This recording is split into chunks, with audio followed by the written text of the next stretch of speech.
cannot begin from a mistake and say now we will break the law at this particular stage, then we will fix it with a supplementary budget. Supplementary budget should only come in once we have in the first instance, bound by what is provided for in the law. We have not burst our fiscal deficit as stipulated under our PFM Act.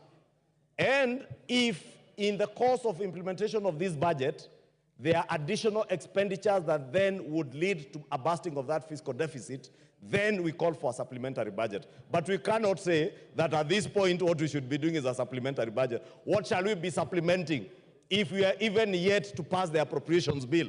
We need to pass the appropriations bill and the finance bill so that we complete the budget making cycle. Once you complete the budget making cycle, then after that you can do a supplementary budget. But we cannot complete a budget making cycle against the law. And that is what Honorable Pio and I is telling us that we should do. It is my humble submission, Honorable Speaker, then, that this letter is in good standing, and this is the way it is.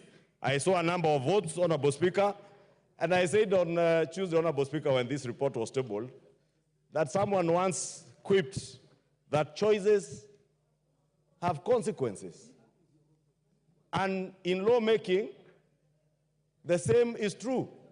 If we choose to cut on our revenue-raising measures, as the Finance Committee has proposed, there will definitely be consequences. Honorable Speaker, I am fortunate to have been in this House in the last Parliament. The Honorable Andai, who has raised this issue, and the Honorable Junet were in this House in 2018. In 2018, Honorable Speaker,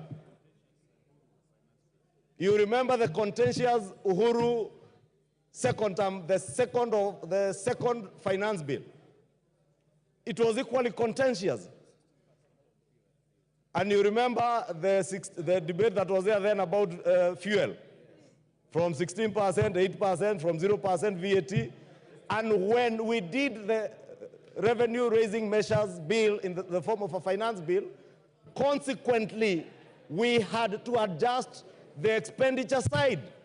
Therefore, Honorable Speaker, it is not the first time it is happening, and it is not the last time. Therefore, if our JSS teachers, who we appropriated resources to hire, if there isn't adequate resources to hire JSS teachers, then something has to give in. If there is a road in Ugunja constituency that was to be tarmacked, and the resources are not enough, or in Kikuyu constituency for that matter, then we just have to do away with them, Honorable Speaker. Therefore, I just want to ask the Honorable Pio to hold his horses. In actual fact, what we are doing now is anticipating debate, Honorable Speaker. We are the ones now who are anticipating debate because we are yet to complete the finance bill, because at the conclusion of the finance bill, it is only at that point we'll be able to tell the net effect of all the changes that have been made and decide whether then we need whatever quantum we need to adjust on the expenditure side. Honorable Speaker, let me just conclude by saying we cannot and we shall not have our cake and eat it at the same time. Thank you, Honorable Speaker. Order, honorable members. Order. Honorable members, this issue is very straightforward, but for purposes of record, I'll give you a direction at 2:30. Meanwhile, we proceed with the debate. It has absolutely no impact on the debate going on. I will give you a direction at 2:30. Order, Honorable Wandai, you have so ably prosecuted your case, and the majority leader has responded. Budget Chairman, I will, in fact, pass on these letters to you. So I'm not opening debate on this. Call out the next order. Order, honorable members. Order. When I came to the chamber, I had seen this letter. And I had also my own feelings about it. I'll give you direction at 2:30. I don't have to consume parliamentary time debating something that is very clear in my mind. My thoughts are very rich, Junet. Have you called us? Order, honorable members, order. Back to the finance bill. We have 120 requests. With 120 requests, at 5 minutes, we need about 9 to 10 hours. Can I ask the majority and minority leader to approach the chair? The majority and minority leader approach the chair.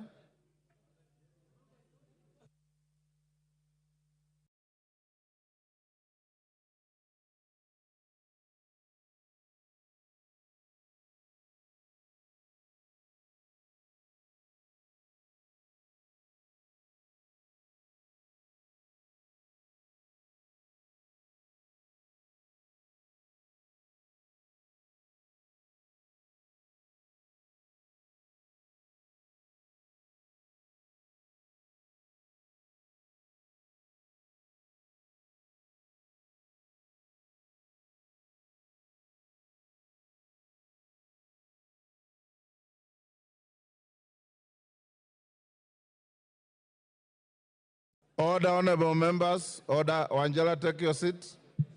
Order. Bandi, take your seat. Order, honorable members. Honorable members, I want us to proceed as follows. We have Honorable Zeng, is it Zambia, who has 3.5 minutes to go. I've told you how many of you have keyed in. At 7 a.m. this morning, 50 members had already keyed in. That shows the intensity of interest in the bill. We will start the debate now up to 1. In the afternoon, I'll give you 1 hour from 2:30 to 3:30. We will not need Honorable Pukose to call for the mover to reply. The mover will be called by the speaker to reply at 3:30, whereafter we shall go to vote. I've consulted with your leadership on whether we should go on with 5 minutes and cut off at the hours we have agreed, or allow more members to contribute by truncating the time to 3 minutes. If you agree to 3 minutes, we can truncate the time to 3 minutes so that more members can speak. Is that all right with the House? I put the question that the time for contribution be reduced from 5 minutes to 3 minutes. As members of that opinion say aye. Aye. Will those of the contrary opinion say nay? Nay. The ayes have it. Secondly, honorable members, I encourage you to desist from raising frivolous points of order, because some members have been raising points of order that are completely far from points of order.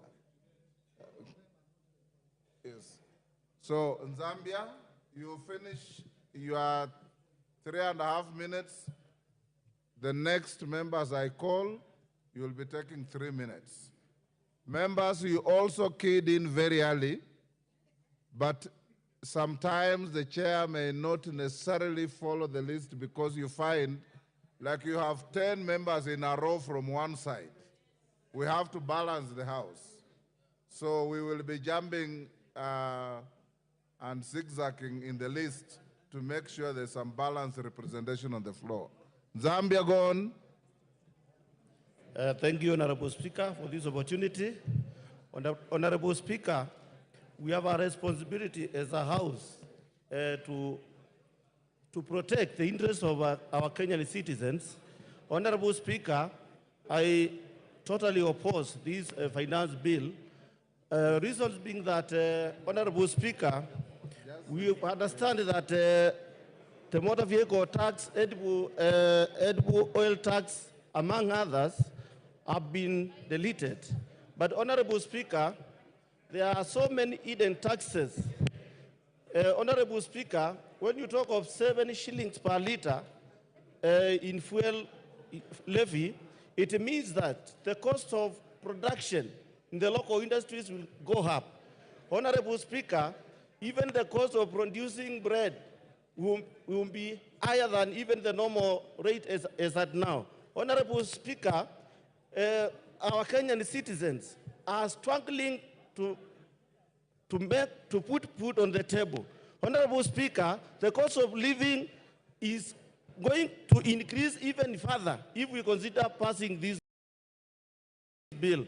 Honorable Speaker, I urge members of this House to consider the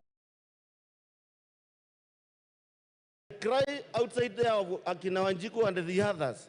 Honorable Speaker, the life of the Kenyan citizen of running businesses is totally unbearable as we speak now.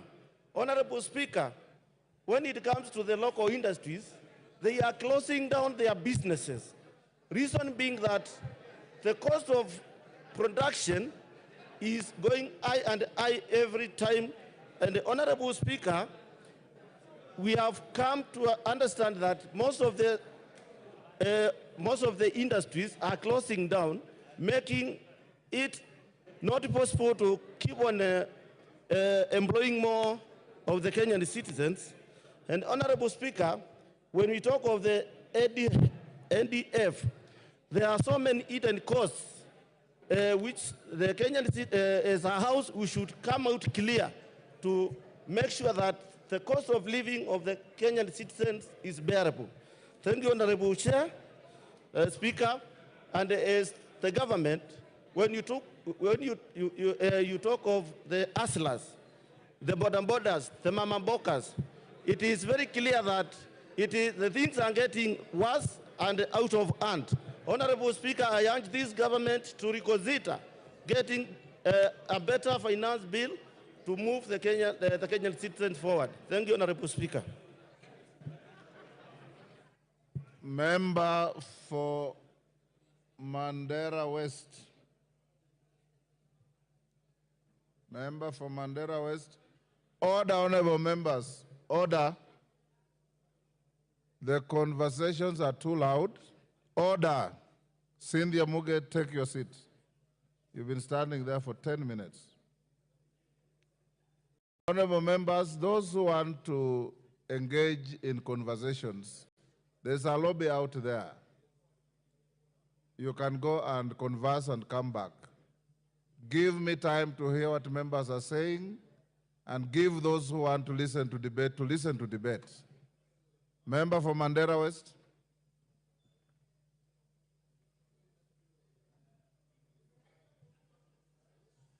Give him a functioning mic.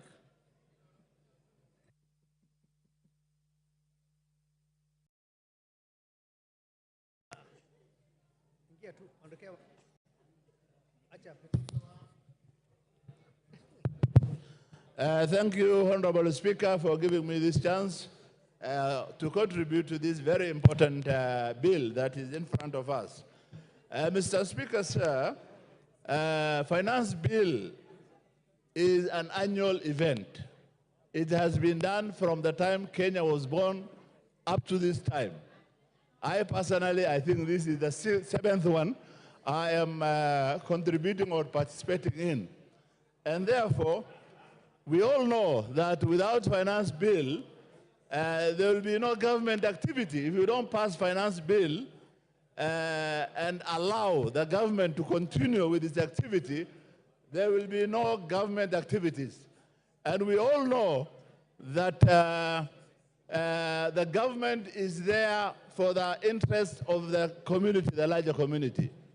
I take this opportunity to sincerely thank the Finance Committee for listening, for doing a very thorough public participation all over the country, and for listening to the various issues that has been raised by the public, and for particularly saying that the contentious issues such as the bread, the VAT on bread, motor vehicle, the eco levy on sanitary pads and diapers, the excise duties on vegetable oil and others, which were contentious, they have already recommended that it be dropped. And therefore, it is for this House to concur with the recommendation of the Finance Committee to drop those very contentious issues. I have been called by my constituents so much, but as I explained to them what has been dropped, and particularly the finance bill is looking at putting 1 billion shilling for restocking. As you all know that the area where I represent and others had a serious drought for 4 years, and we lost almost all our livestock, and we don't have any other livelihood except rearing of livestock. And this finance bill is giving us 1 billion to restock. That is a very big gain, and my constituents have told me that to make sure that 1 billion is protected. Honorable Speaker, sir, there are very important gains in this finance bill, particularly.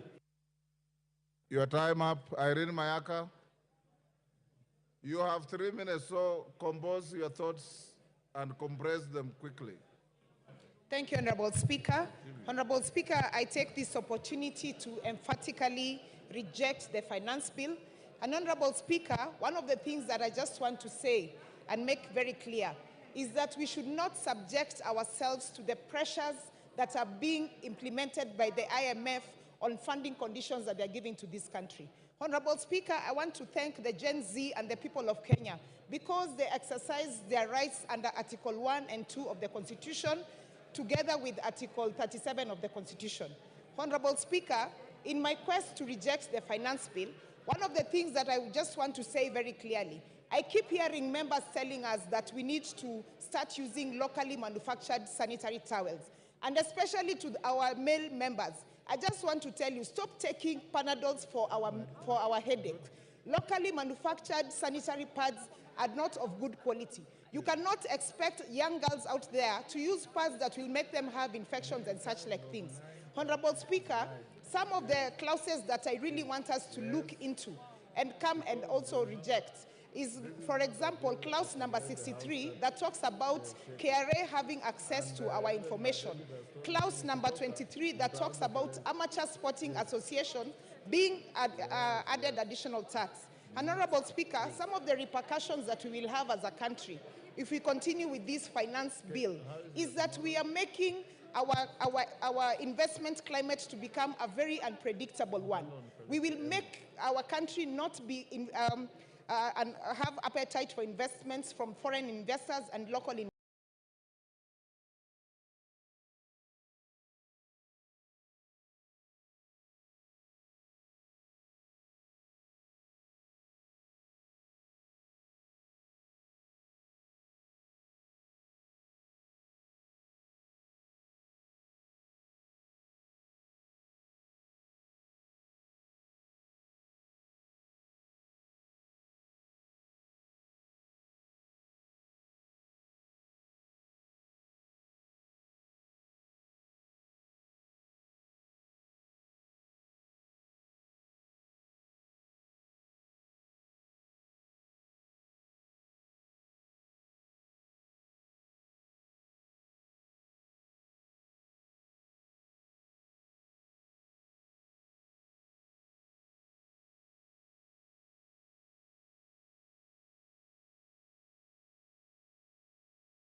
That is the case in the villages. Honorable Speaker, you may say we are going to impose taxes only on imported table eggs. But how will you distinguish between those eggs you're using to hatch and the eggs to be eaten on the table? Do we have the machinery to confirm it?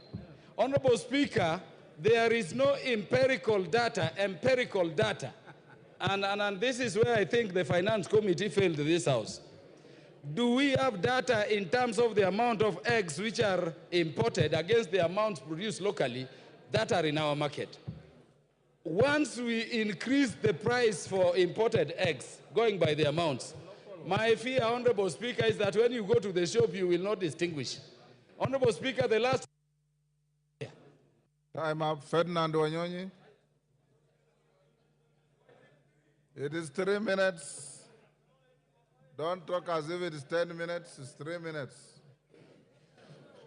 I want to take this opportunity, thank you very much, Speaker, to remind this House that the budget is actually an annual circulation, and therefore I'll ask members, and I think the opportunity is there, not only that, but not to whip our emotion on this.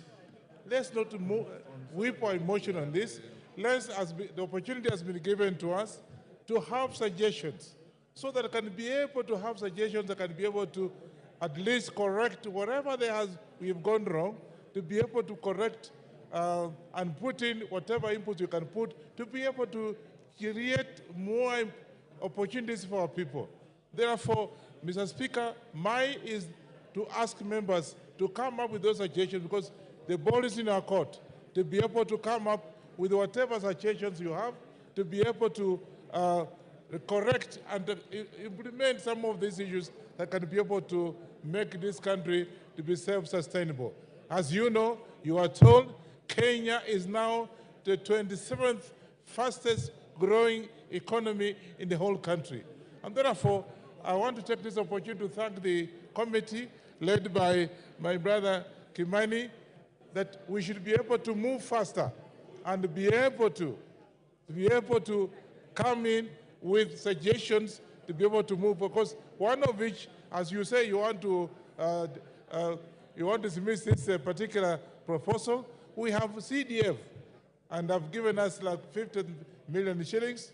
We have the CALF for the ladies, that again, 30 million shillings. And of course, electricity, to be able to have our country with a nice approach to economy by having electricity all over the country. Therefore, I think this bill is good enough. We should not actually dismiss it for the sake of it.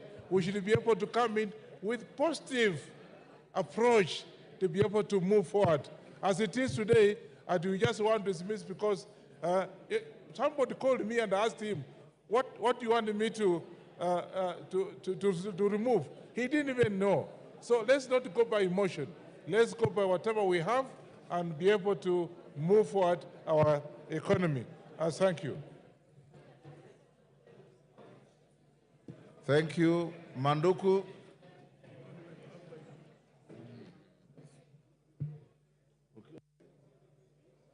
Thank you, Mr. Speaker. For avoidance of doubt, I stand to oppose the Finance Bill 2024 and urge my colleagues to vote no. Mr. Speaker, the bill as presented before the House goes against our own tax policy, which we approved in this House. But curiously, Mr. Speaker, in an effort to expand the tax base, there's a provision that has been sneaked in that will compel families to pay capital gains tax on land that they transfer to their children. If you look at the proposal to amend the Stamp Duty Act Cap 480, I find it difficult that if I give my son land, or if I ask my family to donate land to my children, I'll be compelled to pay some taxes. Further than that, Mr. Speaker, and having worked at the Port of Mombasa, I can tell you that this country is a net importer. And therefore, increasing the IDF fees by 0.5% will have a net effect of having expensive goods manufactured locally. Mr. Speaker, there's a provision also in this bill that seeks to expand or to extend the number of days that the Kenya Revenue Authority can get back to taxpayers on decision making from the 60 days to 90 days. I find it curious that we want to give the taxman a lot of time to get back to us on very simple decisions which would otherwise streamline taxation. Mr. Speaker, my advice to the government is that they should get down to work. Avoid listening to tweeting economists and avoid too many prayers. Get back to work and grow the economy. Thank you, Mr. Speaker. Member for Kajiado Central.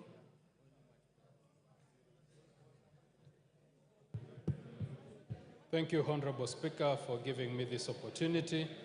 And Honorable Speaker, I rise to support the Finance Bill 2024 for the following reason, Honorable Speaker.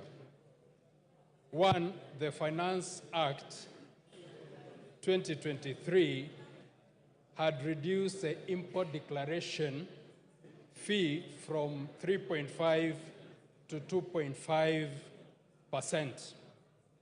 This, Honorable Speaker, not only gave us a whole of 10 billion shillings, but it also encouraged importation. And Honorable Speaker, we all know the net effect of this.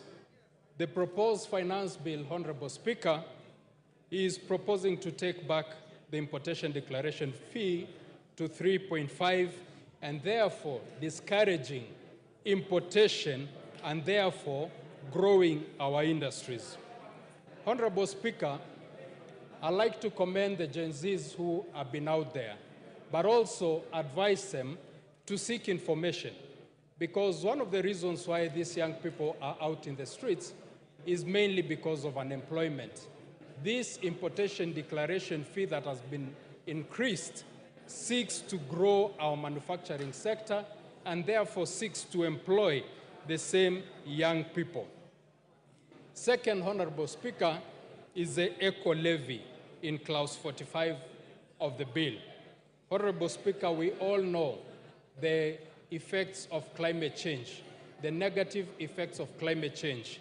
This levy, Honorable Speaker, seeks to protect our environment from environmental wastes, which is one of the contributors to climate change.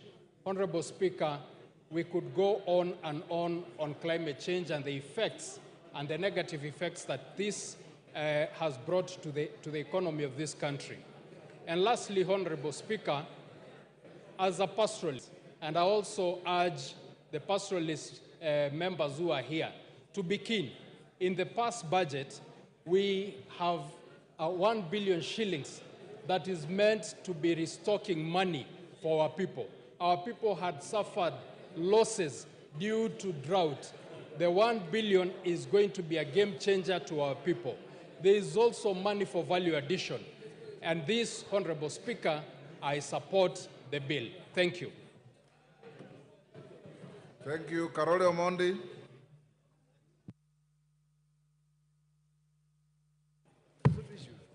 Thank you very much, Honorable Speaker, for giving me the opportunity to speak to this bill. Let me begin by acknowledging that the bill is 132 pages and 65 clauses. So to say that you are rejecting it in totality is just playing to the gallery. I think there are good things and bad things in the bill. Mr. Speaker, I would like to talk to three things only because of the limitation of time. The first one is a clause that is being introduced in this bill on tax abandonment. I've not had a lot of public discussion on it. But for the first time, we are being asked to make provision in law for the Commissioner of Tax, together with the CS Treasury, to give tax waivers where, in their view, the tax cannot be collected. I think this is a very, very fundamental activity that requires the input of this House. I think tax that is due is already public property, and any activity to waive it or to claim that it can be abandoned must have the input of this House. So I will be recommending, or rather I've already recommended certain amendments that will come to the floor of the House to recast this particular clause to see that any attempts to abandon tax are subject to approval of this House, as well as the requirements of Articles 201 and 210 of the Constitution of Kenya. Secondly, there is another provision in this particular bill talking about investment allowance for spectrum use. I believe this matter should be looked into detail because it also has retroactive effects on the tax that will be collected from the telecom companies. I believe there's a lot of work as Parliament we need to do on this matter to see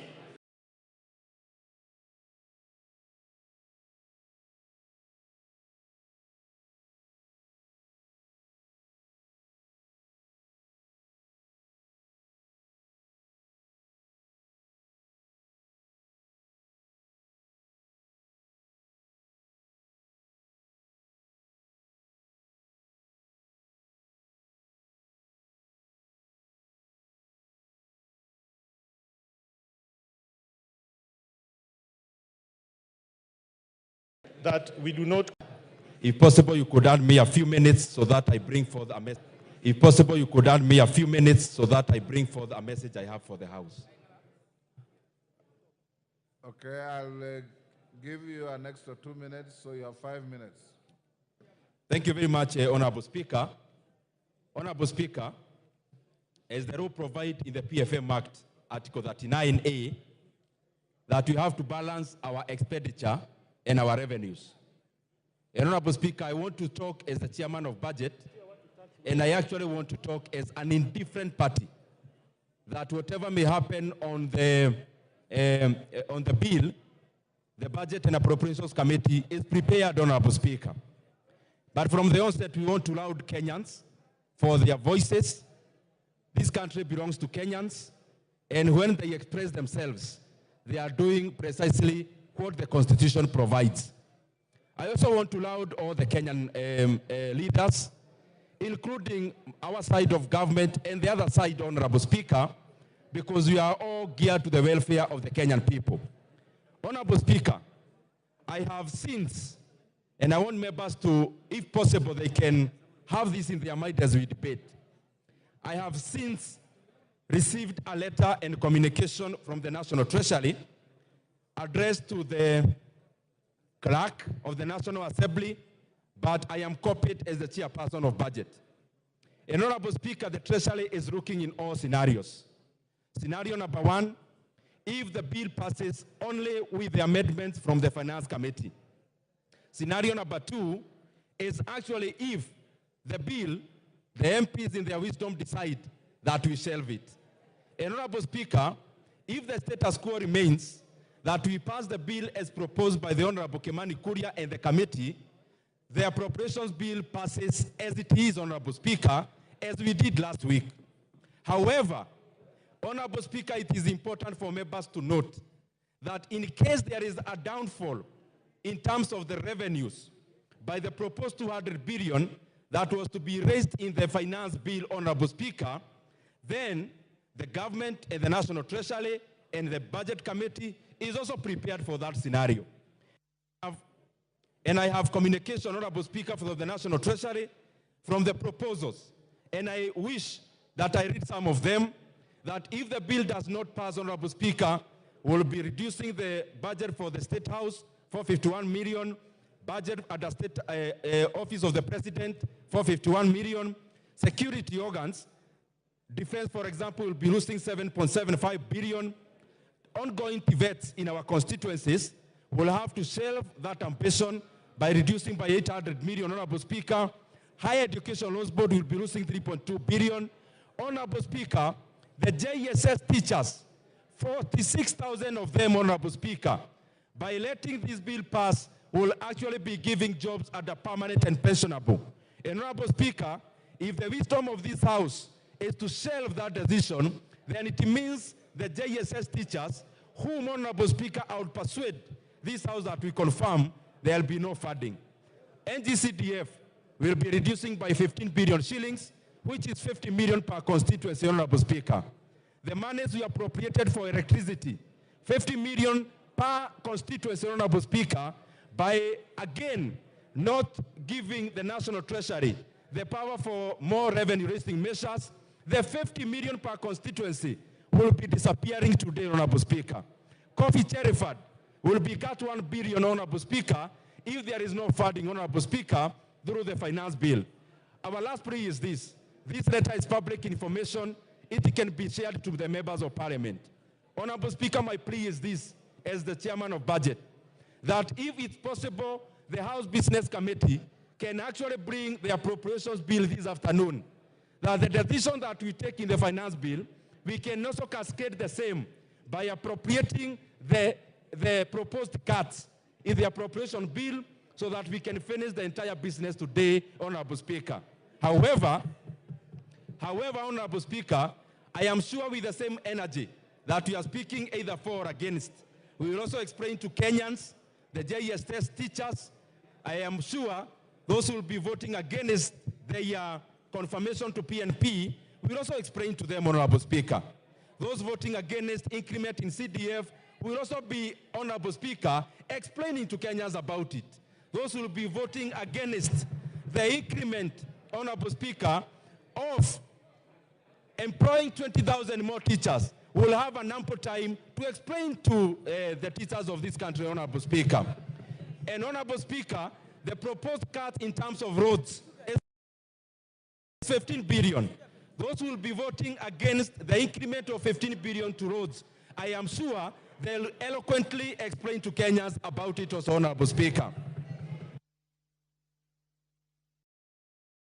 A minute to finish.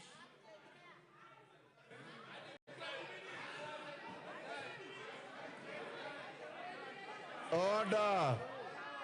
Honorable Speaker. Order, honorable members. Order. Order. Give him 3 minutes and wind up. Honorable Speaker, I want to be very objective. Honorable Speaker, these are the proposed cuts in case there is no revenue-raising measures as proposed by Honorable Kimani Kuria. Honorable Speaker, number one, as I said, I want to be very clear. State House has been cut money 500 million. Office of the President, another 500 million. Security like defense is 7.75 billion cuts. Honorable Speaker, the same. We have already promised our JSS teachers that the 46,000 of them will be employed on permanent and pensionable. Honorable Speaker, if we don't give the National Treasury the power for revenue-raising measures, it means the people will be voting against the confirmation of the 46,000 interns. Will have ample time to explain to them how they voted against them getting permanent jobs, Honorable Speaker. Honorable Speaker, the reduction in NGCDF is 15 billion shillings. That is a small figure, Honorable Speaker, because I can see members are saying 50 million is not much. In Kiharo, it's a lot of money, Honorable Speaker, that every constituency will be cut 50 million shillings starting July, Honorable Speaker. GAF, we just added them $500 million. Honorable Speaker, the proposal is to reverse the 500 million and also to reduce further by an extra 1 billion, Honorable Speaker. The monies we appropriated for electricity, 50 million per constituency, Honorable Speaker. I hope those who will be voting against electrification in our villages will have time to explain to Kenyans why they are voting against electricity in our rural areas, Honorable Speaker. Honorable Speaker, there is a proposed reduction. Order. Honorable Commissioner Mishi, I know you differently. Order. Order, honorable members. Order. Order, honorable members on both sides of the House. Order. Order. Honorable members on both sides of the House. In the tradition of Parliament, if you approve of something, you thumb your feet. You don't wail and shout as if you are in a rally. This is not a rally. This is a House of Parliament. Dindi, can you wind up? Honorable Speaker, the other thing is that there is a proposed reduction of 1 billion shillings in livestock restocking. From our side, we believe those who lost their livestock deserve to be compensated. Those who will vote against 1 billion that is going to livestock restocking will explain to our pastoralist, Honorable Speaker. Honorable Speaker, also, the monies proposed for reduction for school feeding program is 1.8 billion. On our side, we believe the 1.8 billion is needed to feed the children of this country as they go to our schools, Honorable Speaker. Honorable Speaker, the political parties, we can all agree in unison. We are proposing a cut of 900 million. I know that is not contentious. We can agree to cut it this afternoon, Honorable Speaker, because we are also prepared for it. Honorable Speaker, there is a proposed cut of 5.5 billion shillings for cash transfer. Our parents who registered last year deserve to get their cash transfer. Order, time up. Bet Simba. Order. Asante sana, Rosa Buyu, Mheshimiwa. you have already spoken on this bill. You have no business doing what you are doing. Asante sana Mheshimiwa Spika kunipa fursa na mimi niweze kuzungumzia kuhusu mswada huu wa fedha. Mimi nimesimama kuupinga mswada huu. Na kitu nitasema hapa, viongozi muheshimu malalamishi ama matakwa ya wananchi. Muisikize vilio vya wananchi. Kuongeza ushuru wa mafuta kutapandisha kila bidhaa ambayo inahusiana na mafuta. Kwa hivyo hii ni shughuli ambayo haifai kwa sababu gharama za maisha zitakuwa juu. Kuweka ushuru kwa bidhaa zinazotoka ng'ambo zitamrudia tena mwananchi, kwa sababu bidhaa zinazotengenezwa hapa nchini bado haziwezi kukimu mahitaji yetu, mpaka tutachukua tena kutoka kule zile za ng'ambo, ambazo zitaleta shida zaidi. Kwanza tutengeneze viwanja vyetu kabla tujaweka ushuru huo. Na kuhusu kwamba fedha zitatoka wapi, wapunguze matumizi katika ofisi za serikali. Wanaweka pesa nyingi kuhudumia wageni wakija. Kama mgeni amekuja, mpe maji ya kunywa, na kama ni lazima akae paka mchana, mpe kidheri, mwambie hiyo ndio chakula chetu cha kitamaduni, sio kukula makuku na madino kwa gharama za wananchi. Mnaleta paka tu katika sehemu zenu. Kupandisha bei ya mikate, mwananchi wa kawaida ni bidhaa ambayo inatumika kwa kila boma. Kila boma asubuhi na jioni natumia mikate. Wewe unaenda kuongeza ushuru wa mkate. Na mkifanya hivyo tutakunywa chai na mgoka kama ndio mnataka hivyo. Kwa hivyo Mheshimiwa Spika, ni kwamba serikali ipunguze ile matumizi ambao wao wanafanya. Wapunguze safari wanazokwenda nje. Waende mahali ikiwa ni muhimu na ni watu wawili pekee yake, hapana kwenda watu 30 alafu mnasema wananchi waongeze ushuru na huku mmechukua ndege nzima mnaenda nayo huko nje. Mnakwenda mahoteli, mnazungumza ambao mikutano mnaweza fanya katika boardroom zenu. Hiyo ndio sio ni matatizo. Kwa hivyo mimi nasema kwamba ushuru ama hii mswada wa fedha uangushwe huu, kwa sababu wananchi wameusoma. Msione wale watoto wale vijana wameandamana, walisoma kwa sababu huu mswada uko katika mitandao, wanajua kila kipengee kile kilichoko pale. Mnaongeza matairi, mnaongeza vyombo ambavyo vitapima saratani. Mnaongeza bidhaa ambazo za x-ray ambao tayari matibabu ni gharama, na saizi mnaongeza tena. Itakuwa zaidi, watu wanaumia, watoto wanajinyonga huko kwa sababu ya depression ambao ziko nazo. Kwa hivyo Mheshimiwa Spika, nimesimama kupinga mswada huu. Asante sana. Mwengi Mutuse.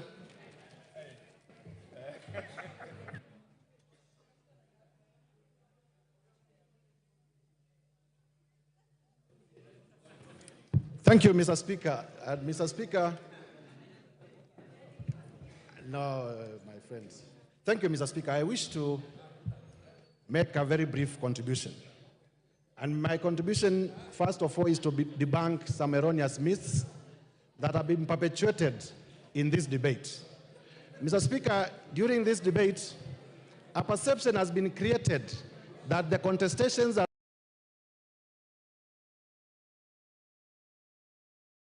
on the finance bill have only happened after President William Ruto became president. Nothing can be far from the truth. Mr. Speaker, those of us who are students of history know that taxation began 3,000 years before Christ, actually in the ancient kingdom of Egypt. And even at that time, taxation was contentious. It has also been said before this House during the government of Kenyatta 1, during the government of President Moi, during the government of President Kibaki, during the government of Kenyatta 2, and even now, the finance bill has been an annual event, and it has never been a smooth sail. But something different has happened this year, Mr. Speaker. During the many times that the finance bill has been presented before Parliament, a lot of the times the voices of the people have never been factored by either the Parliament or by the executive. But for the first time in history, the voices of the people have been heard and have been factored in the report that was presented before this House by the Finance Committee. One of the principles of good governance is responsiveness. Responsiveness to the wishes of the people. And I want to laud the Finance Committee for being responsive to the wishes of the people of Kenya. Mr. Speaker, politics is a very interesting game.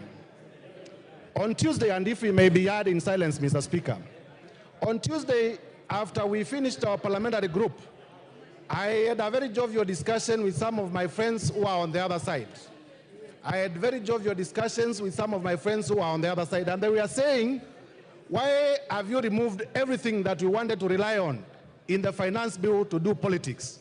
And I asked them, but you complained about these things, and you have been heard and they have been removed. And they told me, you know, the work of opposition is to oppose. And now that you have pulled the carpet under our feet, we must find something new to hang on. I am saying this so that Kenyans know that the opposition to the finance bill is majorly inspired by politics. It may not be inspired by the content. Lastly, Mr. Speaker, as a lawyer, I want to say, and this would have been ably articulated if I may get 1 minute, that the issues that have been complained of have already been overtaken by events. They are actually otious. Finally, what is the effect of rejecting the finance bill? The effect of rejecting the finance bill is to resort back to the finance bill of Joseph Oyula.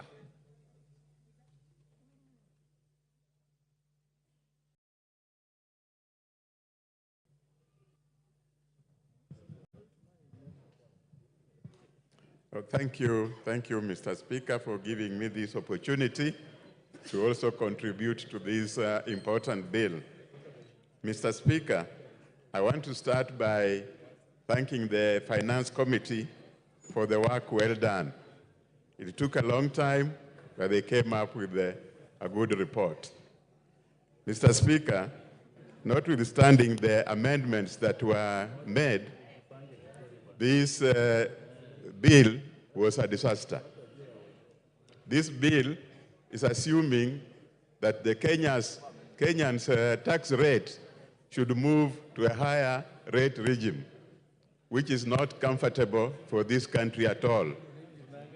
Mr. Speaker, we should not take ourselves to a higher tax regime, which is going to cause stress to our business community and the individuals. The country needs to move slowly towards a higher tax regime.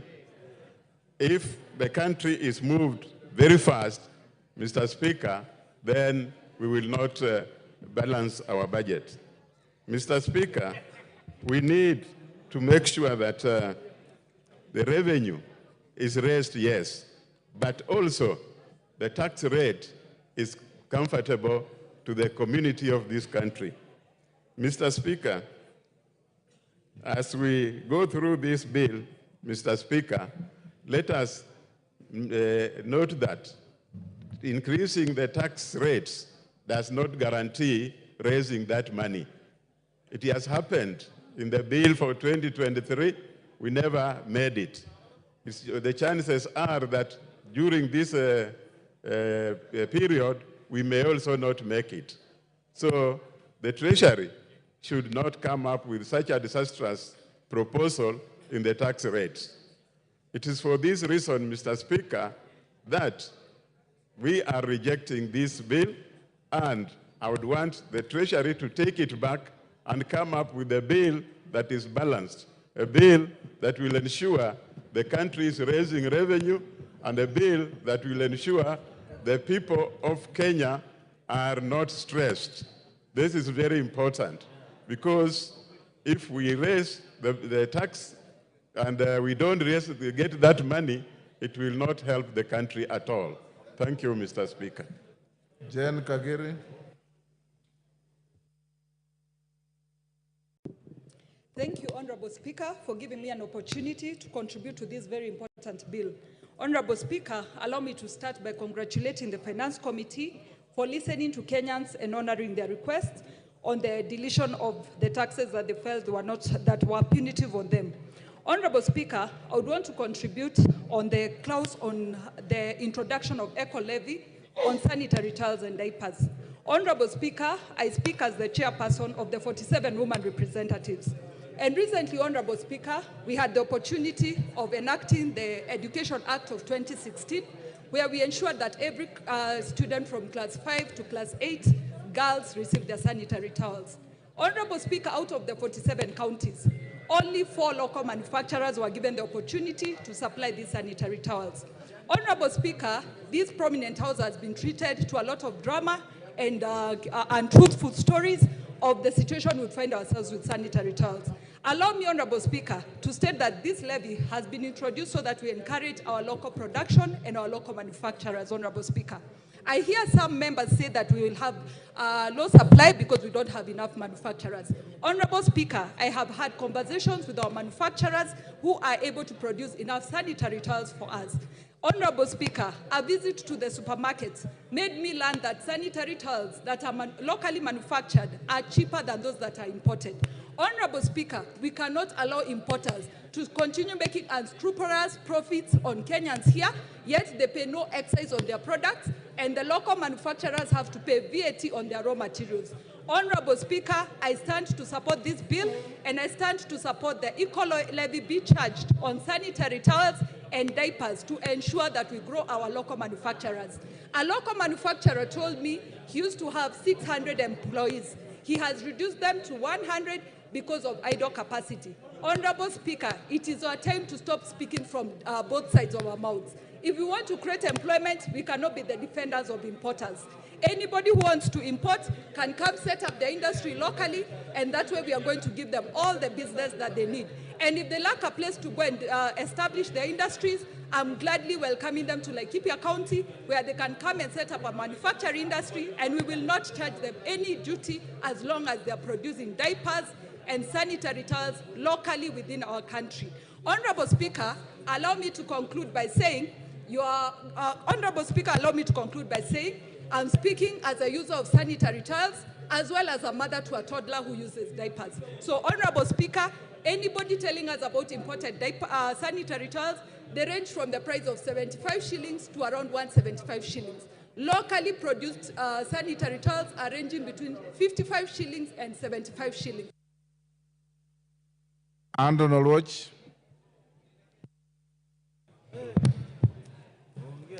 Thank you, Honorable Speaker. From the very onset, allow me to say that I rise to oppose this bill. Honorable Speaker, the Finance Bill 2024-2025 has redefined our public discourse on things that affect us, especially on the question of how, when, what, and where to tax the people of Kenya. I want to take this opportunity to thank our Generation Z, because they have reminded us of what is stated under Article 2 and how we, as this legislative house, the executive and judiciary, arrive at the positions in which we arrive. Honorable Speaker, this generation in their public discourse on the question of the finance bill has reminded us that the sovereign power actually belongs to them. All this power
against the will of Kenyans. Kenyans want development. We have heard the cries of Kenyans. And Madam Speaker, we have done the right amendment. And your time is up. Honorable Muliungi, Mwingi Central.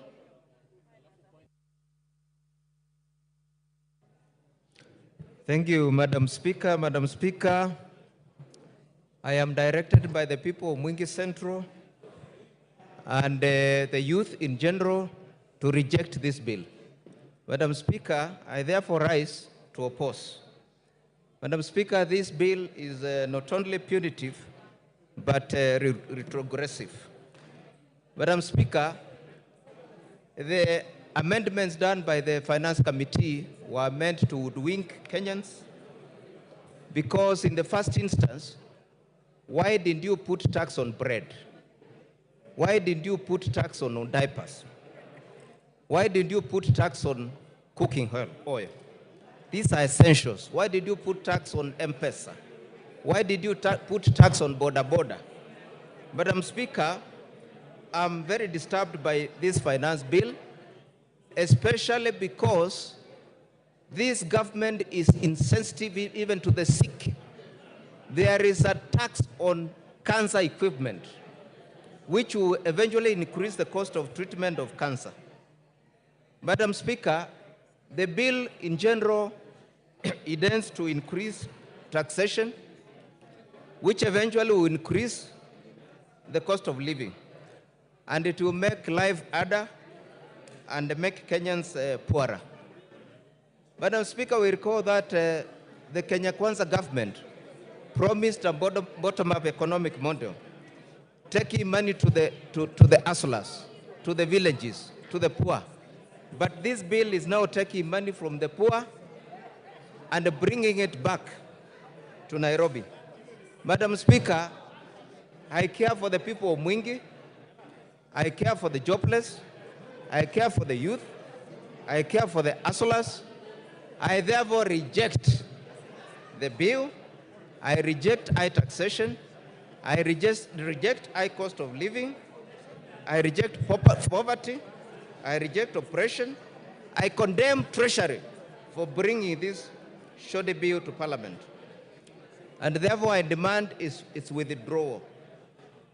Madam Speaker, I oppose archaic, punitive, outrageous, and careless finance bills in the future. I say no to this finance bill. I say no to oppression. I say no to unfair taxation. I say no to poverty. I reject the finance bill. I reject. Thank you, Madam Speaker. Member for Butere, Honorable Tindi.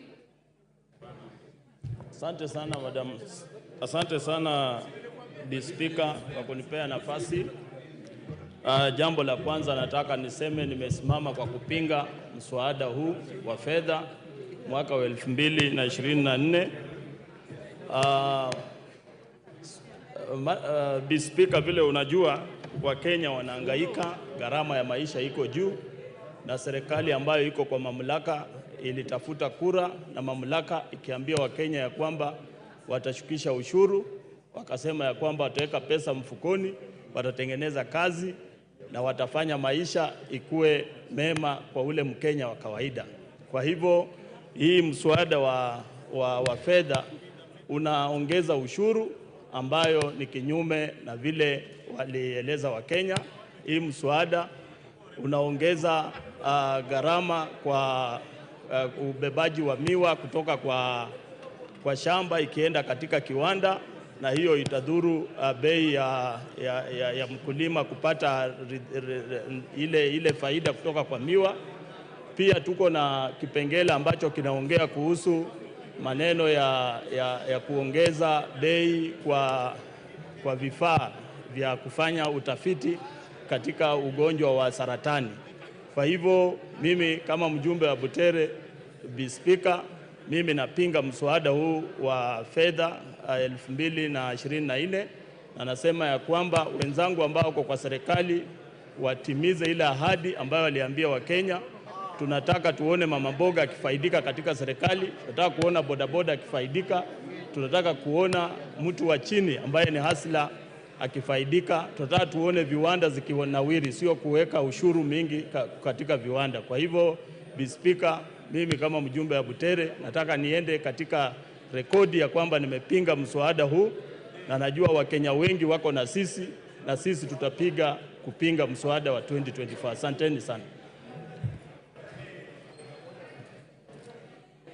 Member for Sigor,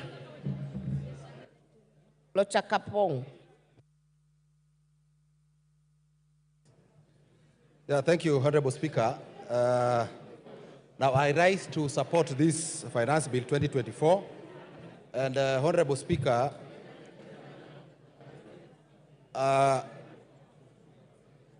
arising out of the report of the Finance and Planning Committee that has considered the recommendations through public participations of stakeholders, that is Kenyans, and proposed a raft of amendments to the Finance Bill, Honorable Speaker, I will want to support based on that. Now, Honorable Speaker, when you look at the report of the Finance and Planning Committee, which is a committee of this House, having looked at the Finance Bill and having listened to the stakeholders, Honorable Speaker, I think it is a good report. And on the basis of this report, Honorable Speaker, I want to support this Finance Bill.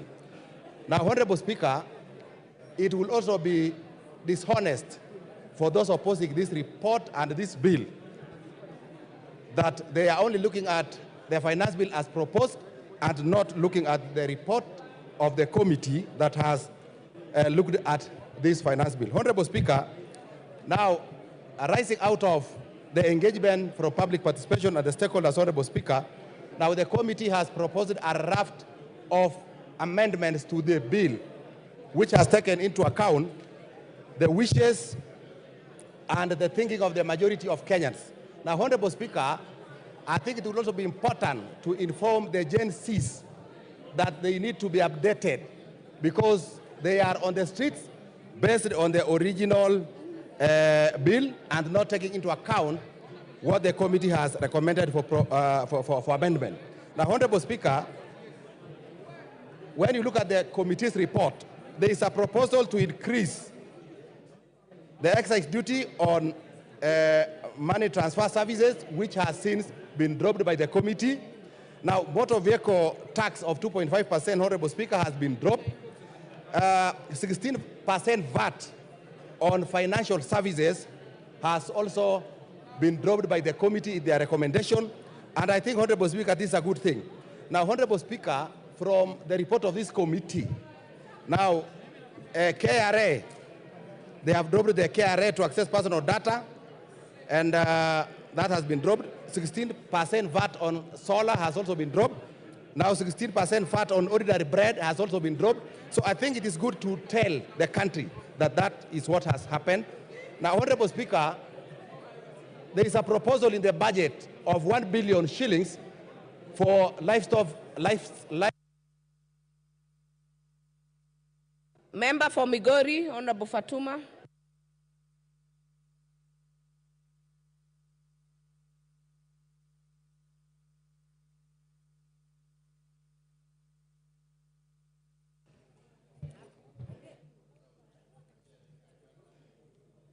Thank you, Madam Speaker, for this opportunity. I stand here to confirm that I will vote no, and I oppose this bill with the strongest words possible. Madam Speaker, I would like those speaking in this House to go into their phones and see what's happening on the streets. If there is any public participation that needs to be done, it is now. Go out and see what's happening on the streets. All our uniformed policemen are out to tackle it out with the youths. The youths who are not from Kibera, the youths who are not from Majengo, they are from Karen, they are from Kayole, they are from Lavington, they are Christians, they are Muslims, they are all mixed races. They are against this bill. But because they voted for me, today I will vote for them, saying it is a no. Madam Speaker, there is a problem with the youth getting jobs in this country. And majority of them are now depending on social media to make some pennies for them to feed their family. As we say that we have lowered the cost of bread, may I tell you, bread will not be affordable at all for these youth, because the smartphones that they use to do TikTok and any other small business that can give them funds, they have put a levy on it of about 225 shillings on top of the price that is already there. We know very well that we don't have smartphones here manufactured into better quality that they can use for their business. Madam Speaker, we are hurting the hustlers that we promised to help. They have created their own jobs for themselves, and we are still following them up where they are to hurt them more. Madam Speaker, we know that electricity is very expensive in this country, and more so it's even irregular. You get electricity 1 hour, 2 hours, it is gone. Madam Speaker, we have put an extra levy on the basic solar system batteries, meaning that if you can't get Kenya Power, sorry, you cannot get solar. What else are we trying to tell Kenyans? What are we telling investors? That go to hell. And I am telling you, Madam Speaker, since this government came into power, we have 30 companies that have closed down, including my favorite son's company called Cadbury that makes Cadbury chocolates. Soon he won't be able to get them at all because the company has closed. And other more like Procter & Gamble, Ricket & Banker, Colgate Palmolive, Cadbury, even Rubber. I can go on up to 30. Unfortunately, we brag here and say that we are creating jobs. May I tell you, the sanitary pads that we are bragging here that we have put levy on imported ones. I want you to know that all these women in this house, plus your daughters and sons, fellow men, they know that these sanitary pads that are being put on tax here, in other countries they're given. Member for Mandera South, Honorable Abdul Haro.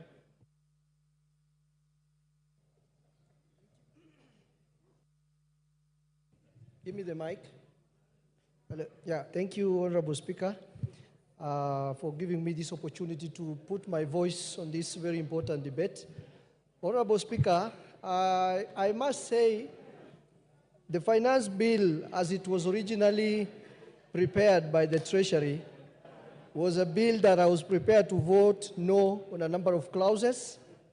But thanks to the Finance Committee, which has listened to stakeholders and has come up with a raft of proposals that are recommending to amend the finance bill as it was originally mentioned. Honorable Speaker, there are quite a number of areas which are directly important to my constituents, although the entire finance bill is important to my constituents, but there are a number of areas which are directly important to my constituents, and those areas have been proposed in the Finance Committee report after listening to the stakeholders for amendment. Particularly, the 16% VAT on bread is very important to my constituents, and I'm happy it has been dropped. The 2.5% vehicle tax is very important to my constituents, and I'm very happy it has been dropped. The excise duty on edible oils is very important to my constituents, and I'm happy it has been dropped. The money transfer and foreign exchange tax has been dropped. The eco tax on diapers and sanitary pads, which have been dropped, is important to my constituents. And Honorable Speaker, the housing levy, the NSSF and NHIF, which is now a tax deductible item, is also very important, which means those who are salaried will not have a lot of taxes to pay. And Honorable Speaker, the proposal to amend Data Protection Act for KRA to access our data has been removed. That is also an important area to my constituents. And Honorable Speaker, the 16% VAT on supply of solar and lithium batteries is important because it promotes uptake of clean energy for my constituents and the rest of Kenyans. Honorable Speaker, on the divide side, I'm also happy that 18 billion has been set aside for the employment of 46,000 JSS teachers on PNP, on permanent and pensionable terms. And I'm also happy that the appropriations bill also is going to fund the extra hiring of another 20,000 JSS teachers, coming from an area where teachers is a challenge to our schools. I'm very happy that this is happening. And 1 billion for restocking livestock that have been destroyed as a result of drought and floods is also very important for my constituents, and I'm happy with that. The school feeding program, which is going to be funded by the government, is also very important to my constituents, and I'm happy.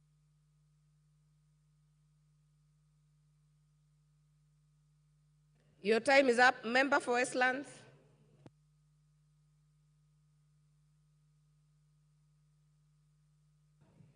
Thank you, Madam Speaker. Madam Speaker, from the onset, I want to say that I oppose this bill because, Madam Speaker, Kenyans are feeling the weight of being overtaxed. And Madam Speaker, I'll paraphrase, Madam Speaker, what the former Prime Minister of England said, Winston Churchill. For a nation to try to tax itself into prosperity, it's like a man standing in a bucket and trying to lift himself up by the handle. Madam Speaker, the problem we have in this country, Madam Speaker, is not about taxes. Kenya is not paying taxes. Kenyans pay taxes, Madam Speaker. But the problem is this money is not used properly. There's a lot of wastage in the government. There's a lot of corruption. And the corruption these days is done in the budget. Madam Speaker, they hide money in the budget and it disappears. People negotiate deals and hide money. Madam Speaker, if this money is put to good use, the government will have enough money to do their projects and serve Kenyans, Madam Speaker. Madam Speaker, the several proposals that have been made, and some of them, Madam Speaker, have been dealt with by the committee. But Madam Speaker, this we must bring to the amendment when it comes to the House, Madam Speaker, because this bill does not address an equitable and inclusive fiscal policy that fosters sustainable development, Madam Speaker. Madam Speaker, the Finance Bill 2024, as it stands, is punitive and it will have devastating effects, Madam Speaker, on young people, not only in Nairobi, but all over the country. And Madam Speaker, you've seen the young people who are demonstrating now are young people. This G generation, Madam Speaker, they have come out in droves. And Madam Speaker, if anybody is trying to wish them away, these young people, they don't care. They are serious and they're coming out with issues. They have taken our numbers, they are sending us messages. And Madam Speaker, these children are now saying no, and that was the government promised that they are going to lift their lives from bottom to up. But now it looks like it will never happen. So, Madam Speaker, this bill does not address those issues, and I oppose.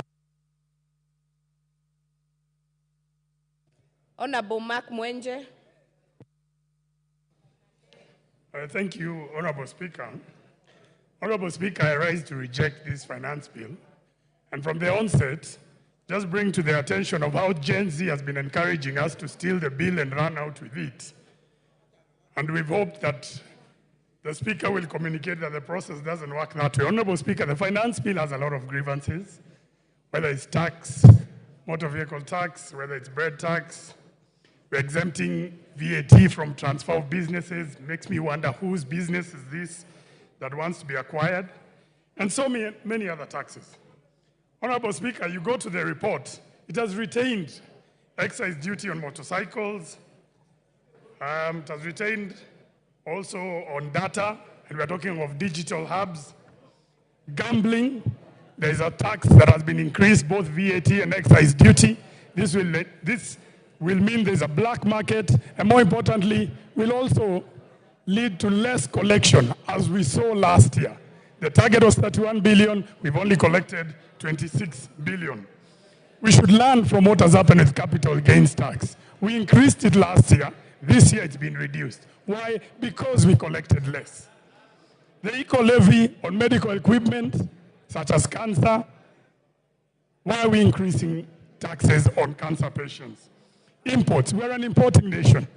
We must accept IDF, RDL until we're able to produce locally to satisfy our local market. We must consider that we are still an importing nation.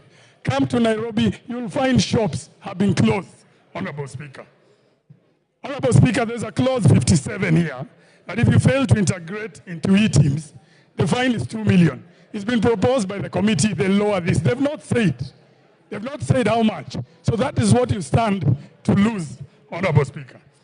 Honorable Speaker, this finance bill and the last years, based on the number of businesses it is killing, it operates like a serial killer.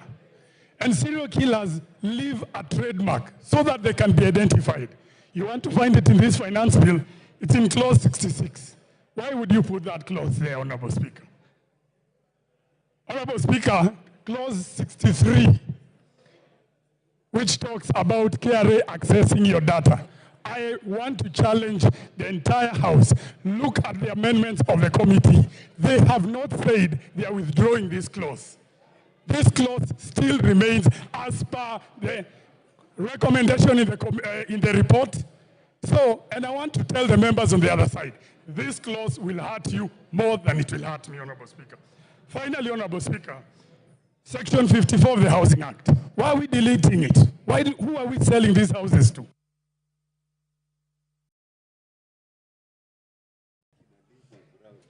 Honorable Ngeleche.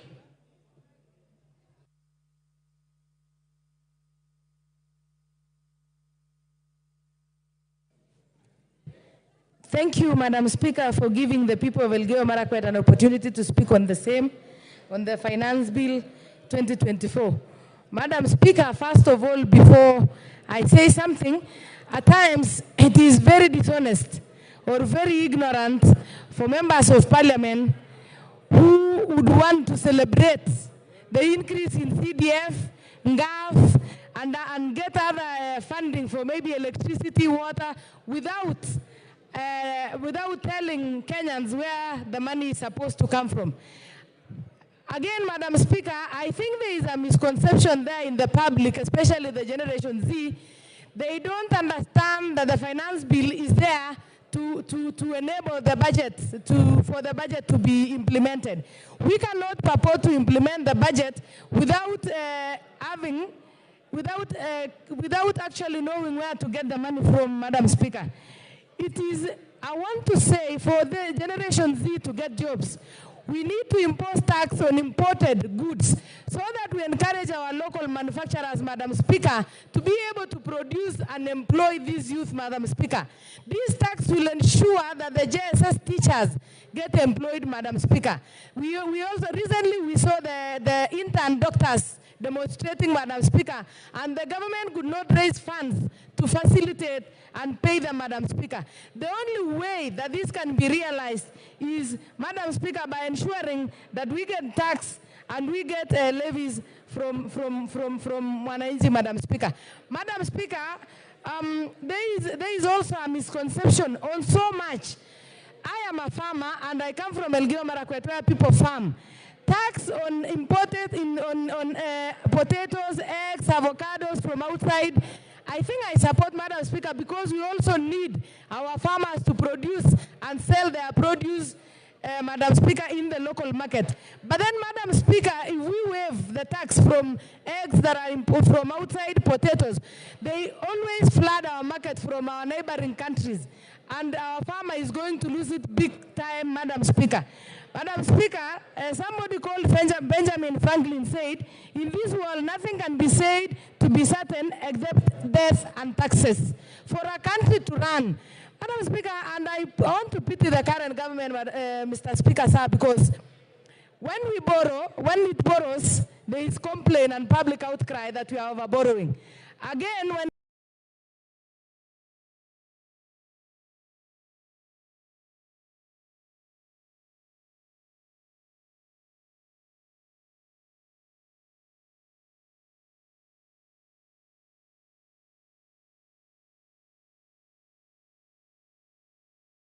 tries to get them an outcry. I think there is something that people who have a knowledge and idea are misleading young people maybe who are not aware of what it is, Madam. Charles Onjoke. Charles Onjoke. Honorable Speaker, thank you for the opportunity that I may contribute to this bill. On behalf of the people of Bonchari, who have sent me various views about this bill, they have taken time to go through it. Some of the issues they say are as follows: that there's wanton wastage of government public funds. If that were to be stemmed, then we can have a better economy and a better bill.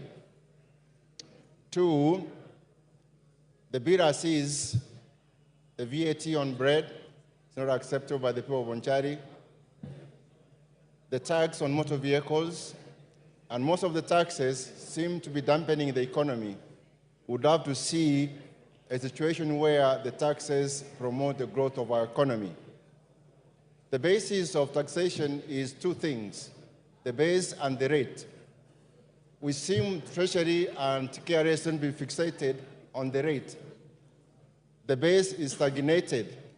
How I wish we focused more on the rate so that there's more relief on the Kenyans who are paying the taxes. Honorable Speaker, people of Bonchari would want a tax that is more humane, a tax that they can afford because they are impoverished, they are overburdened as things are now. School fees is a problem to pay, medical bills are a problem to pay because there's not money in their pockets. We hear that the economy is doing well, and if the economy is doing well, this should be reflected in the base of the tax.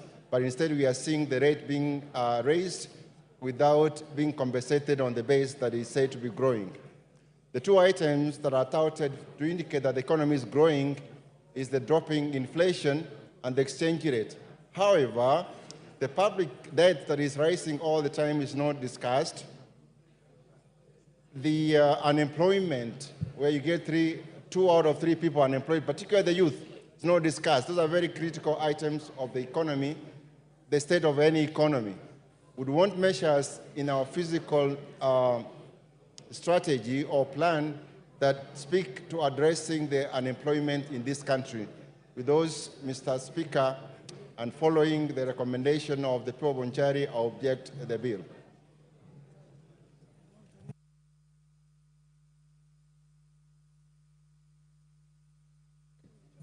Ronald Karauri.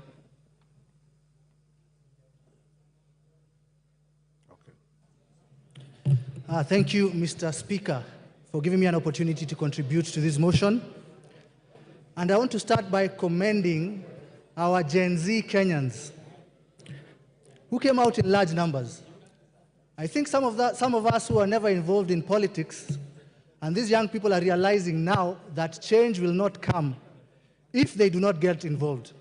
We've all received so many text messages from these Kenyans from all over the country.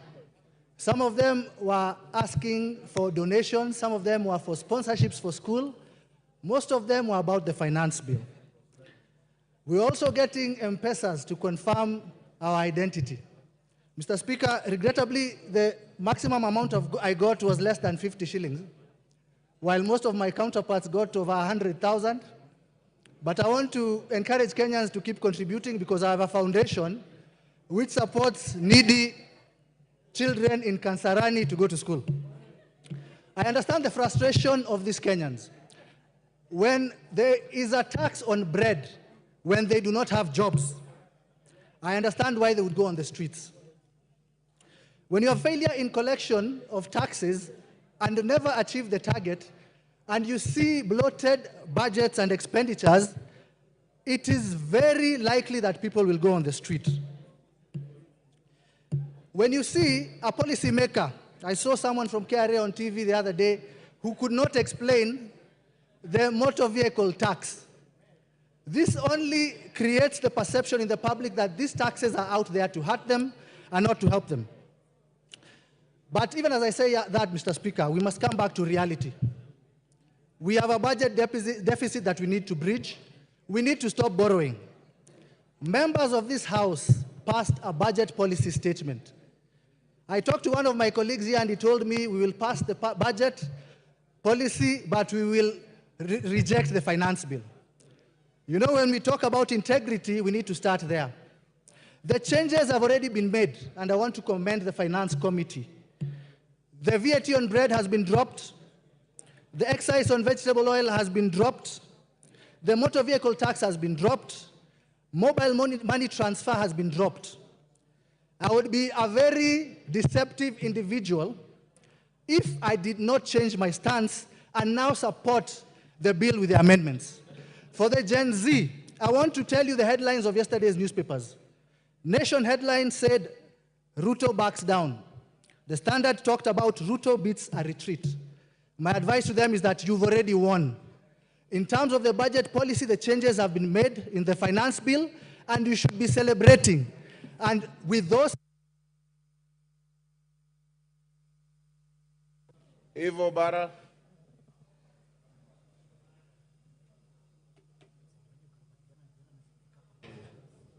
Thank you very much, Mr. Speaker, for giving me the opportunity to also add my voice to the debate. Mr. Speaker, on behalf of the people of Kabondo Kasipul and all those concerned Kenyans who have sent me their messages, I want to reject the bill.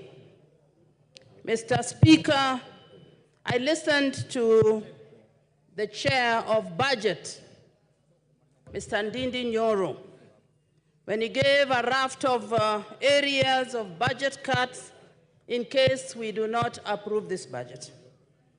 Mr. Speaker, as we explain to the people on why the budget cuts, he may also need to explain to the people on how much was raised from the taxes, raised taxes. He may need to explain on the loans, foreign loans and the local loans that have been borrowed. We may need to explain the housing levy receipts. He may need also to explain to us how much has been disbursed for the Hustler Fund, as we also explain on why we are recommending the cuts. Mr. Speaker, I've also had a lot of talk on the Generation Z. Mr. Speaker, it is not about, I think they have missed the point. It is not about the paper. It is not about the bill that we are discussing. Mr. Speaker, I believe this is a reaction to the frustration of the people of Kenya on the high cost of living. Mr. Speaker, it's an act of frustration on the loss of jobs and also the drastic reduction of their disposable income from the taxes. Mr. Speaker, we need to give them hope. Going back to the discussion of today, Mr. Speaker, on the budget and on the finance bill, I have noted that the committee met a lot of industry players, and many of them, if we are honest, rejected the bill with reasons. Mr. Speaker, the committee has attempted to make amendments, which we have seen, but I believe it is not enough because I can still see a budget gap of 76 billion. Mr. Speaker, the recommendations that they have given to bridge this gap may not be sufficient and may have a ripple effect on the people of Kenya, because increasing the cost of the fuel maintenance levy will only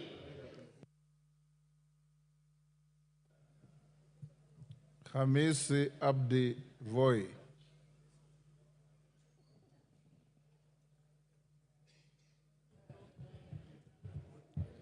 Asante sana Mheshimiwa Spika. Nasimama kutoa mchango wangu kwa mswada huu wa fedha wa mwaka 2024. Kwanza kabisa nasema kama mwakilishi wa watu wa Voi, nimepata ujumbe mingi ambazo zinanihimiza, zinanisindikiza nisiunge mkono mswada huu, na mimi nakubaliana nayo. na sababu za msingi ni kuwa mswada wenyewe ulivyotengezwa tangu awali si mzuri kwa uchumi, kwa wananchi, wawekezaji na kwa nchi kwa jumla, na nimeona nia na lengo ya kuhadaa wananchi, kwa sababu yale yaliyokuwa yakiuma sana tumeambiwa yataondolewa, lakini sababu za msingi za kuuliza kwa nini ilikuwa hapo kwa mwanzo.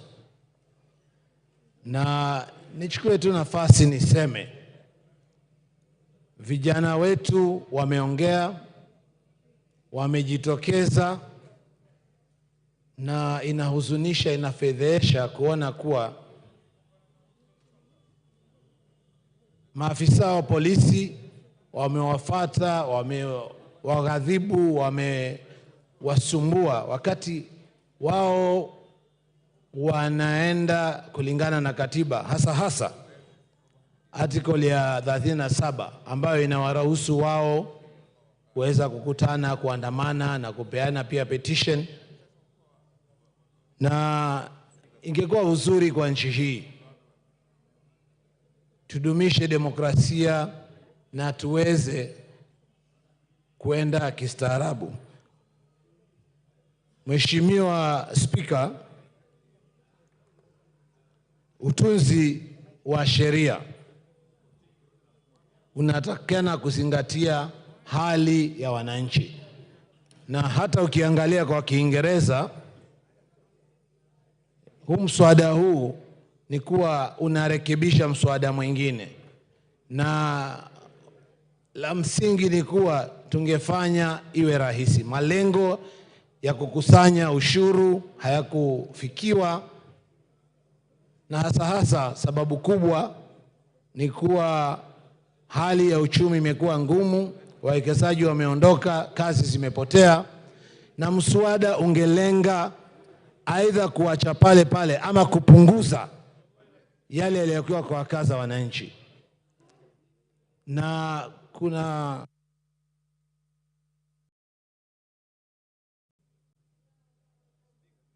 time up. Lisa Chelule.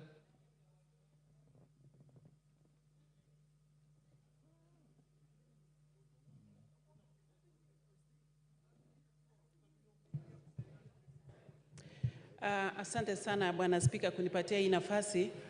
Pia nichangie kwa mjadala ya mswada ya fedha katika bunge hili. Ya kwanza Bwana Spika, nataka kuanza kwa kusema ninaunga mkono mswada huu ambaye imeletwa kwenye bunge huu tuongee kama wajumbe. Bwana Spika, tunaelewa kwamba tulikuwa na waziri wa fedha wiki iliyopita ama wiki mbili iliyopita, na yeye mwenyewe alitupatia taarifa ya mahitaji ya kila wizara, na aliguzia sana wizara ya elimu na akaguzia sana wizara ya agriculture. Sisi wote tunaelewa kwamba ni wa maana sana kusaidia wakulima ambaye ni wengi miongoni mwetu. Bwana Spika, naelewa kwamba katika agriculture tumeangalia kila sekta. Wakulima ambaye wanalima horticulture ama wakulima ya kufuga ng'ombe ya maziwa. Na nilifurahi sana sababu kuna pesa imetengwa ili wakulima ya maziwa wapate kujengewa mafactory ya kutengeneza maziwa yao. Hii ndio itapatia nafasi vijana waandikwe kazi na itapatia usaidizi kubwa sana kwa wakulima wetu. Bwana Spika, nataka kuongea juu ya wale vijana ambaye tunaelewa sisi wote kama wabunge kwamba walifanya maandamano na wakasema nataka kuandikwa kazi katika serikali kulingana na utaratibu ya serikali.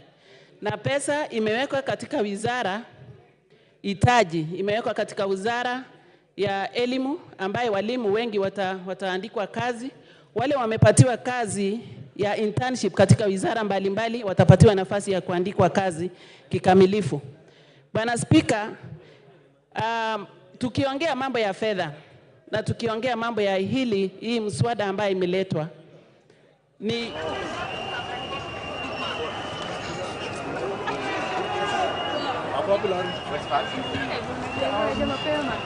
Sisi tumeanzishwa huko kitambo.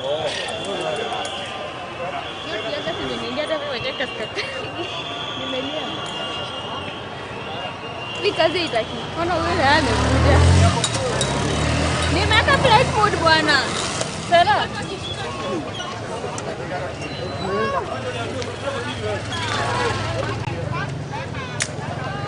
Sawa?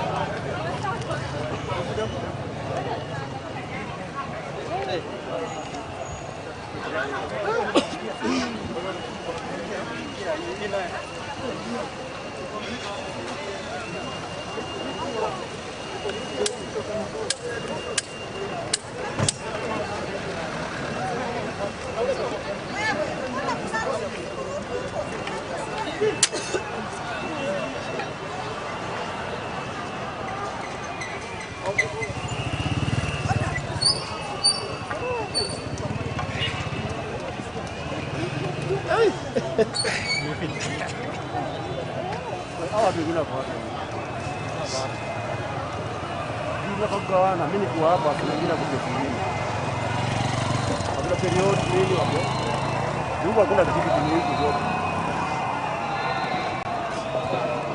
Mungu ananisimu gani unapata? Unapata kuni.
Actually, on some of the few items, and even the proposal to levy the capital gains on the transfer of the property.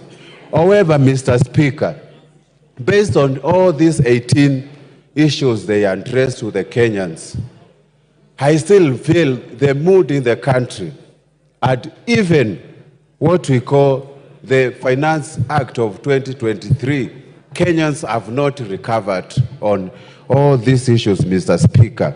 And based on what I have been instructed by my voters, based on what Kenyans are doing at the moment, even now, going all over the street, I want to oppose this finance bill on that issue.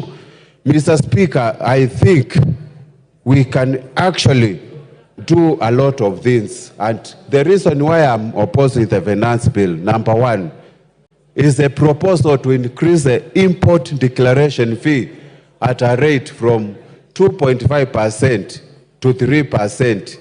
And we know Kenya is a net importer on so many issues. Actually, 60% of what we consume in this country is imported. It means we are going to have a multiplier effect in this economy.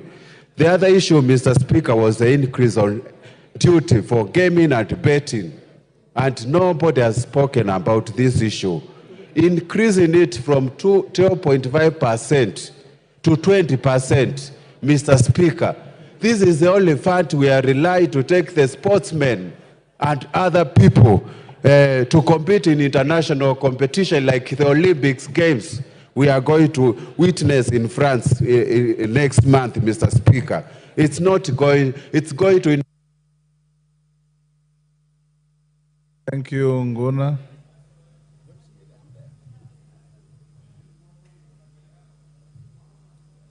MP Brett.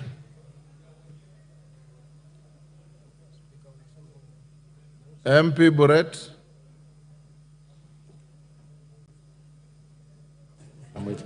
Thank you very much, Mr. Speaker. I rise to support the motion, no, not the motion, the bill, finance bill, together with the proposals that the Finance Committee has recommended in their report. Mr. Speaker, we must come to an agreement as a House that we cannot propose one thing and do another thing. We did indeed made proposals as this House and passed the appropriation bill, allowing the Budget Committee to be able to appropriate the funds that we had thought are of essence and also of great concern to the people. Mr. Speaker, in accepting and agreeing to the appropriation bill, the monies that we had voted for the constituencies, the various projects that are within our constituencies, and the nation's development, we did therefore agree that we will be able to raise these revenues either through ordinary tax or the proposals that the Finance Committee are going to come for us to be able to fund these projects. I find it hypocritical for members to rise up here and say that they will reject the finance bill in totality and also refusing to acknowledge that therefore it must be accompanied by reductions or some elimination of some of the projects and the expenditures that you had proposed. Mr. Speaker, having read through the appropriation bill, this bill had proposed 1 trillion shillings, close to 1 trillion shillings, on repayment of interest on debt. This in itself has been monies that were taken, loans that were taken by the previous governments combined. And we must be...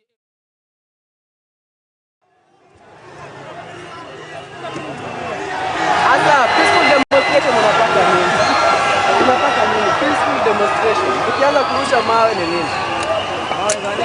Peaceful demonstration. Mbona mnarusha? Hiyo ibadu yao ni polisi, wani.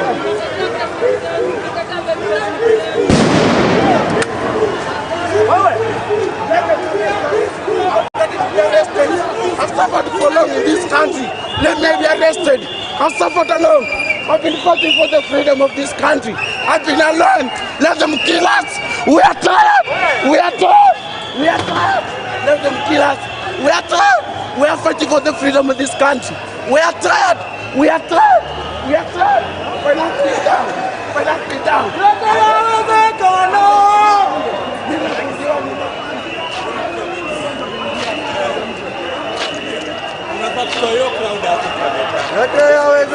Yote yawezekana.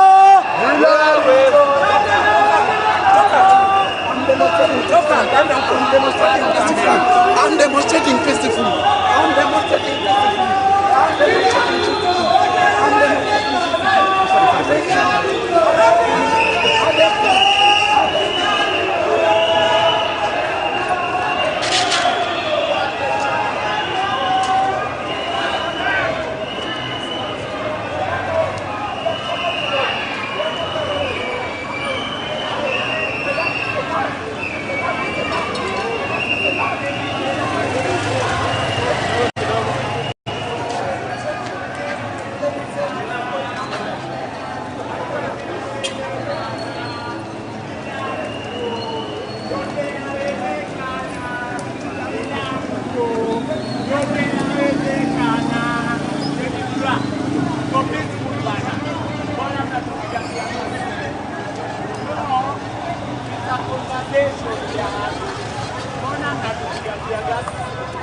Hakuna mtu amepigana. Wala mnatua.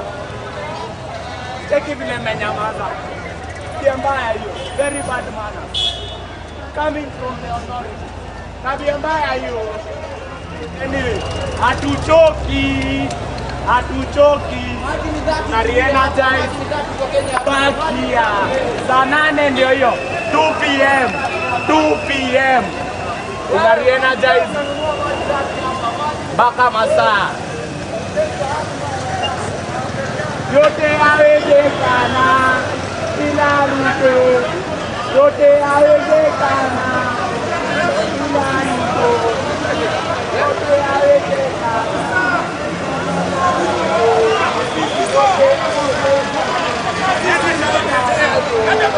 Yote yawezekana.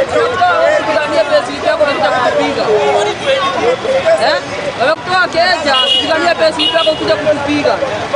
Napata unesponsoriwa na lunchbox. Si tuko tu. Kama hata ukinipiga, na pesa yako unapata 2%. Lazima mtu mmoja kwa ground, lakini usipige. Unaweza jifanya unafanya kazi. Basi tusitupige. Sawa. Tumishi kwa wote. Sawa baba. Angote. Wewe siwezi weka tano, siwezi weka kazi bro. Watu kuna amani. Kuja ukapoteza mkono kimcheza mchezo, maisha ni pole pole. Wewe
kuchoka, kukua, slaves in our own country. Hiyo tumekataa.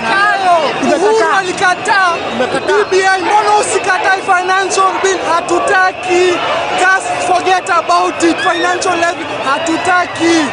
Go ahead and plan another thing, lakini financial bill hatutaki. Mimi nasimama hapa president. Mtaani kusema nini?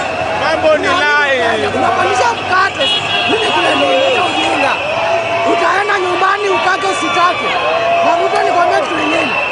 Mimi kama Mjaluo, bei ya unga unibadilisha lakini sawa. Lakini mambo ya kupandisha finance bill nimekataa. Ruto must go. Kuongea sana Ruto wewe wafaa uende. Ruto must go. Ili mfano watubeba. Hataki bana. Lazima uende.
Ramayan.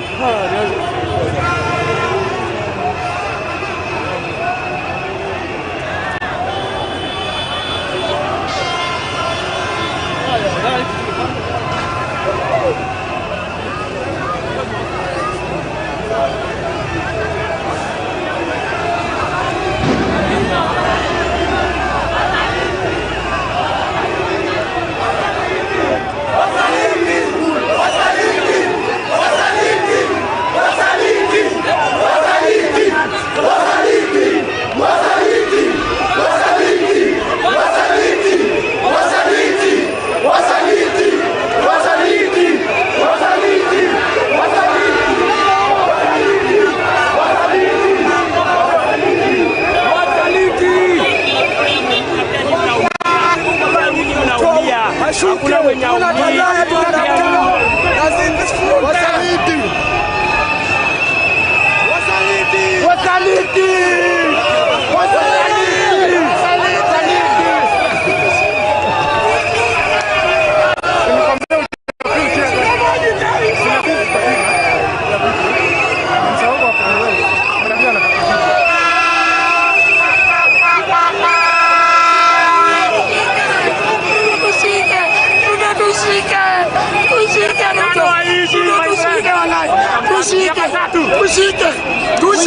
Hii tukimpea mwaka moja atatuua bana. Tafadhali atunyonge saa hii. Ongeza volume.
Hiyo watu wanaanza kurusha mawe kwanza.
use water.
it is.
Mwambieni achukue hii ajifunge. We are tired of you, motherfucker. We are tired of you. We are tired of you. It's our time right now to take over. We are going to take over all the streets of the world peaceful. Under darkness, we are ready to go. We are taking down.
Wewe nani? Watu wengine wanakuja hapa. Wewe. Watu wa flank huko.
Pesa yetu lazima tuibadilishe dogo.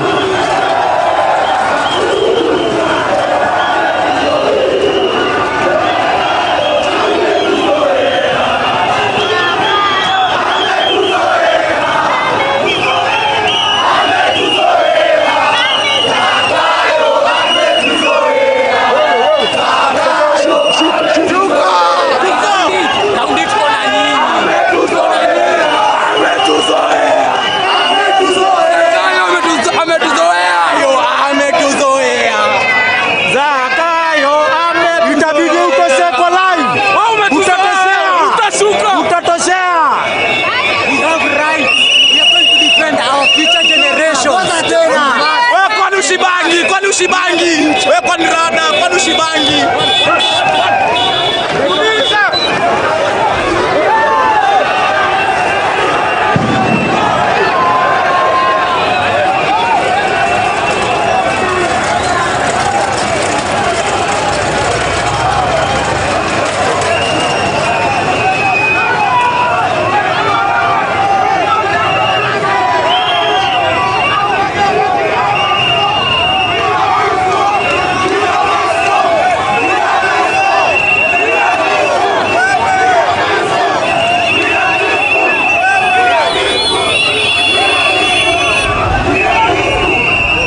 We won't agree to that.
Walikuwa na shughuli.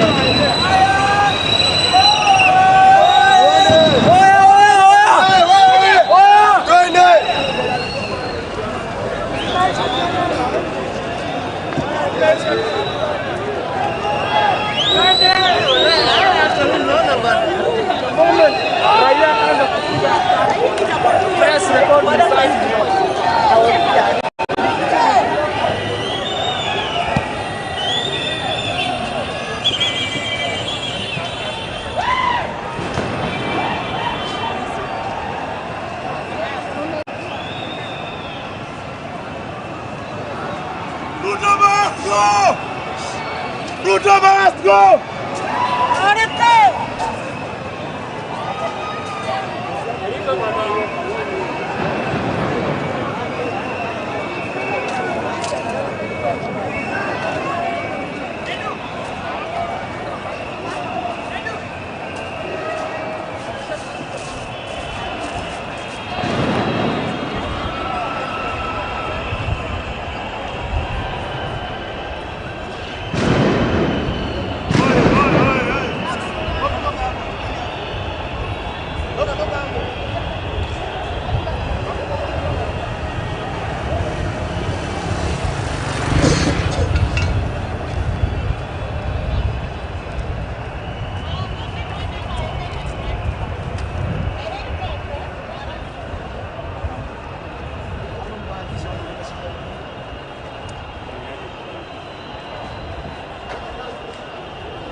Oi.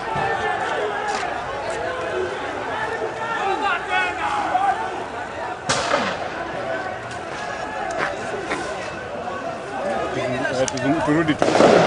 Shuke naye.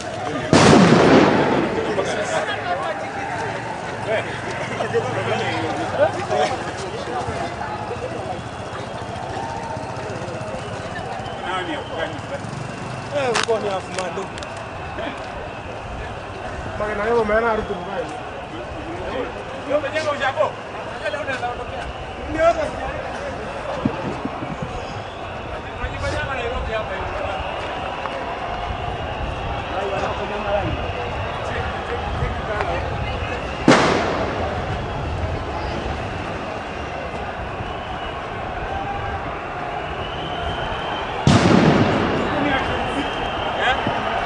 Uko ni afumado. Nikienda hivi, nikienda hivi. Uko. Asili tunapita hivi. Tunapita hivi.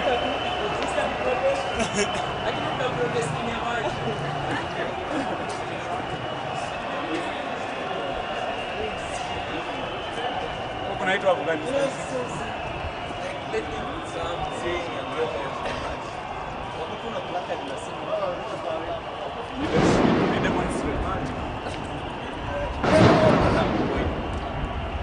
Kwani huko kuna akina nani? Kwani sio kibichi? Sijui kina nani. Asiisha ama alafu tutafika ziisha. Zitaisha hivyo Kama saa zile unaenda kwenye internet kuna kelele. Ukiosha kamera hivi. Sijui nani ameanza kupigilia mabati.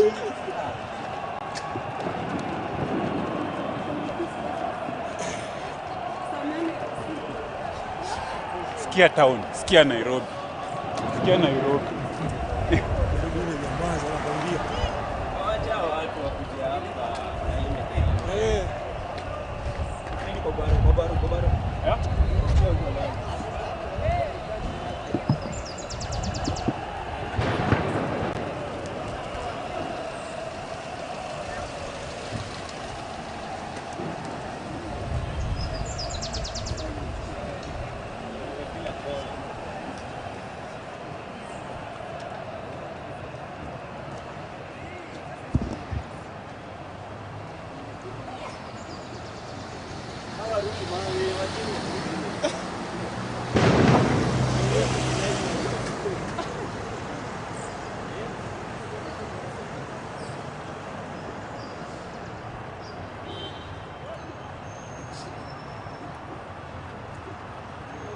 Kwa nyumba ananiambia sasa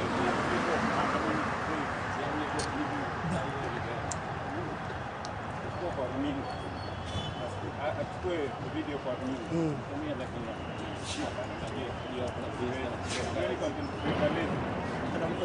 when you YouTube and fanyika kwa azimini na kama kwanza tulikuwa tunapiga kwa ya azimini kwa mala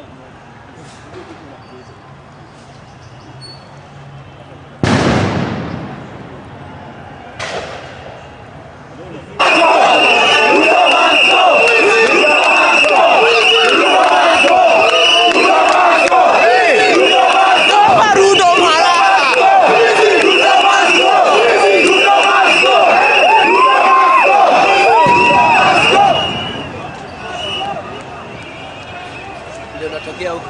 Hapa ni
unlawful orders.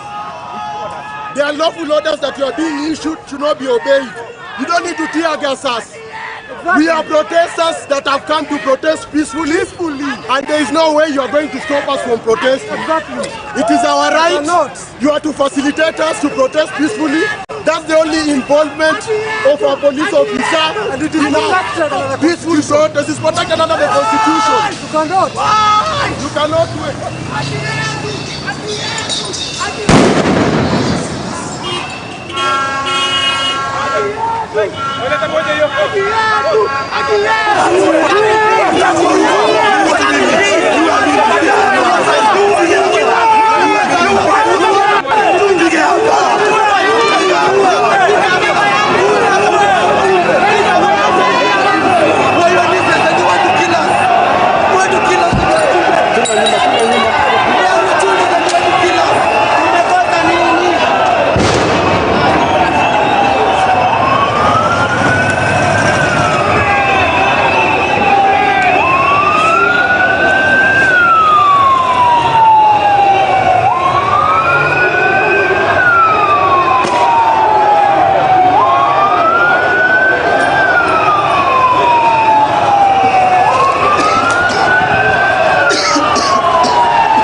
This thing you are going to court, get people personally accountable. If you are a police officer, you shoot a bullet, you'll be personally accountable. Imagine nobody will be accountable on your behalf. Regard of the use of a live bullet. Evidence has been collected. A live bullet has been used, evidence has been collected.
Achukue hii.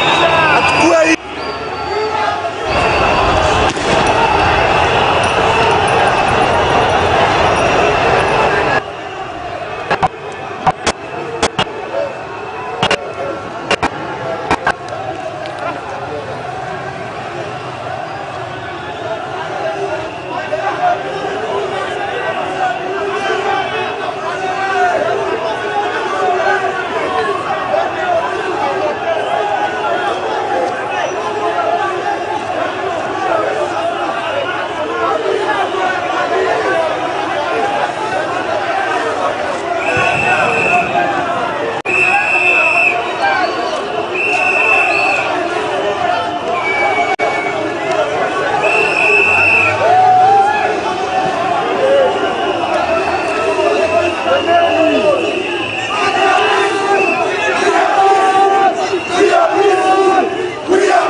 Water.